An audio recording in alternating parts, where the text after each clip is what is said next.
Hello, everybody. Sorry I haven't uploaded in a few days. I've been kind of busy, and I'm about to explain why. So, me and my friends went on a trip this weekend to Equatorial Guinea, and we are now banned from the country. So, like, a lot of Americans aren't very geographically cultured, so if you don't know where Equatorial Guinea is, it is the one Spanish-speaking country in Africa on the very west side of Africa on the coast. And it is very nice climate wise, and the buildings there are just beautiful. They have really nice architecture, and I mean like um yeah, but I mean okay. I'm sorry I kind of glossed over the fact that we were banned from an entire country, but I mean okay. Let me just explain what happened. So last week I was trying to relax because it was a Thursday. I got off work, and everyone wants to relax after a long weekend at work or school, or like whatever thing that keeps you busy all day, depending on how old you are watching this. But then I got a text from the same friend group that, from previous video that kidnapped me at the Super Bowl party. So they texted me, and they were asking, "Oh, in okay, it was you already." So I'm gonna explain the whole friend group because I kind of forgot to talk about them in the last video that when I talked about them. So there's Michael. You already know him. He's the one who did the Super Bowl party. Um, then there's Tommy. He, yeah, and then there's also Eric and David. So Eric asks us out of the blue if this weekend we wanted to go to Equatorial Guinea. Legit, just out of nowhere, random Thursday, like one day before the day that we are supposedly going. So I'm kind of shocked because I don't really want to go to Equatorial Guinea because there's two issues. Is that one, it is probably the most last minute thing like to ever do. I mean, like I already hate last minute plans. I already hate like getting asked something like last minute, and then you like tell me that like we're gonna be on an entire weekend long trip to a foreign country for for an entire weekend just the day before you want us to go.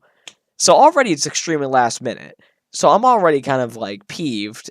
And then the other thing, number two, why I don't want to go is because this is the same friend group that had kidnapped me and got goat blood all over me just a week beforehand. So yeah, I'm not really too keen on wanting to spend my weekend in a foreign country with them, especially since, like I said before, these guys are not the smartest cookies in the cookie jar. But I decided, you know what? This is a once in a lifetime opportunity. You don't really get to visit other foreign countries that much in your lifetime, and especially not Equatorial Guinea, which is a country that not really a lot of people want to go to, for various reasons. But I decided, you know what? It's a beautiful place, very nice beaches, very just nice place. So I decided, you know what? I wanted to go, and I was hoping that maybe since this was like a tropical environment and this was supposed to be a relaxing trip, then maybe they wouldn't be as crazy. Just a heads up for later in the story. They did not. They did not relax. So it was Friday, and me and my friends picked me up, and we headed to the airport. And already as we get to the airport, problems arise. Because one of my friends packed too much toothpaste. Which, if you know TSA, you can't have more than 2 liters of any sort of liquid or paste or anything like that. So um they check our bags. They check all of our bags because we're part of our little group. And when they get to Tommy's bag, they find 72 liters of tequila in his bag. And none of us really expected that or realized that he brought all that tequila.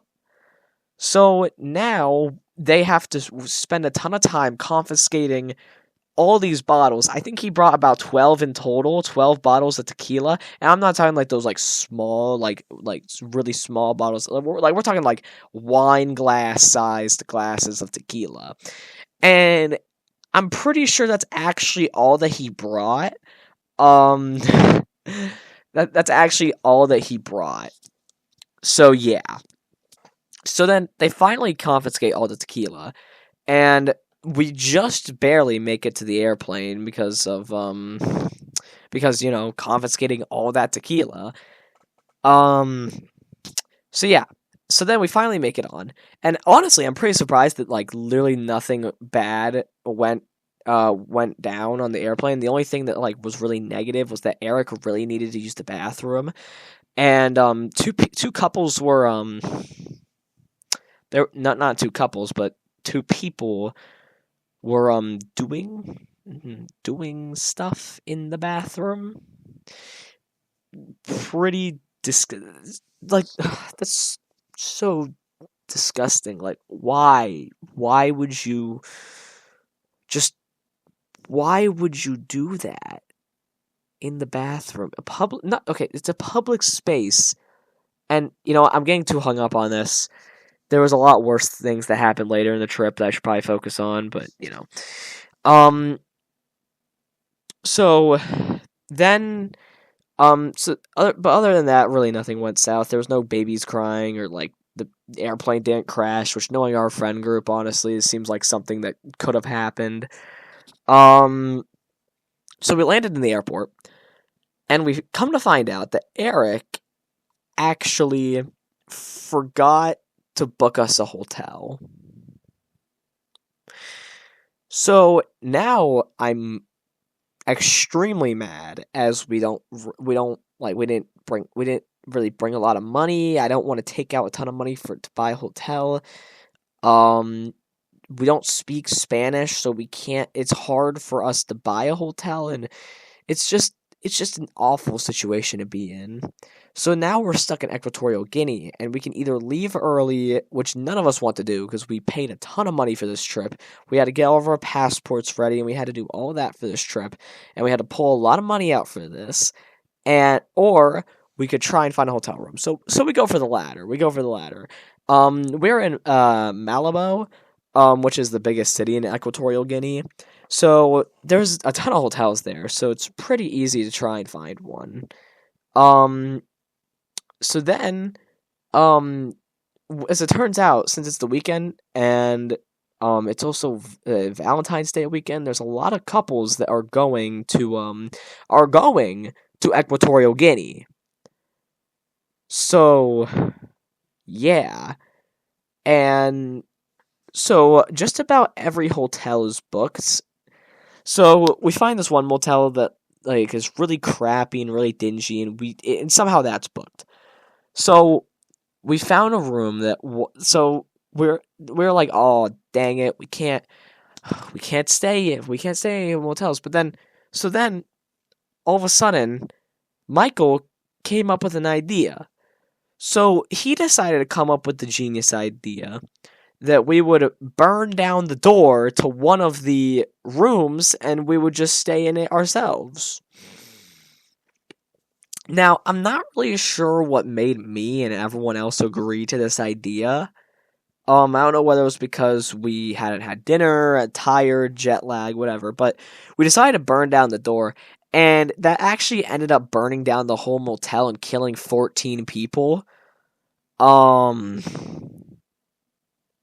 that really wasn't good. I don't think that killing 14 people was like the best thing that could have happened. That was bad. So then the police arrive and the fire department, and basically anyone you can think of, the ambulance, all that, and now the police are after us. Now it starts off with just running. We run through alleys, and then eventually somehow David gets one of the cars and he starts driving. And I'm gonna tell you something. Not only are these people dumb, but also well, David was probably the worst choice to be a driver, since he is probably the worst driver I've ever seen. and and now we got an additional 3 more people to our kill count because David accidentally, no, not David. No, it was David. Oh crap. Anyways, David ended up running over 3 people. Um yeah. So after this wild goose chase, we were driving up everywhere. Like we were driving everywhere. I mean, like we drove past some of the monuments that I actually did want to see. So at least I got to see them, which is pretty nice. Um so then eventually we got to a dock, and um he stops because he doesn't want to go in the water. But the thing is that docks are kind of one way, so we're kind of just stopped, and the police are right in front of us. So, or behind us in this scenario, I guess. So now we're sitting here in the car, and I'm thinking, crap, we are going to get arrested in a foreign country, and my friends are probably going to get the death penalty because they were the ones who killed all these people. Actually, I'm not sure whether I would have gotten the death penalty or not because the whole because sure I was there, but I didn't actually participate in the burning, and I also didn't participate in the driving, so I'm not entirely sure. But I guess I would be an accomplice. I don't know, weird. Maybe a lawyer could have found a legal loophole, but anyways, so I'm thinking like, oh crap, it's over. My life is over. Everything, it's all over. But guess what David does? He ends up driving the car into the ocean. Now, thank God he's kind of an idiot and he left the doors unlocked, so we swam under the dock and hid from the cops. At some point, we are in hiding, and while we're in hiding, we find out there is a nationwide manhunt for us. So we're like national criminals now. Um, yeah, that wasn't fun to find out. So we end up swimming for a really long time, and we eventually find refuge on a boat.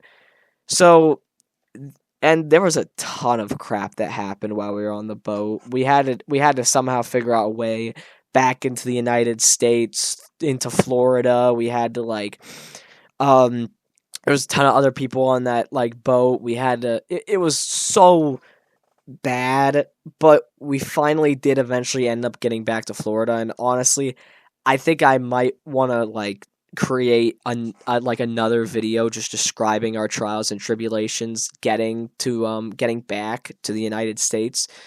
Maybe at some point. I don't know if I'll upload it anytime soon, but maybe at some point. But yeah, we eventually ended up back in the United States, and we ended up going back home.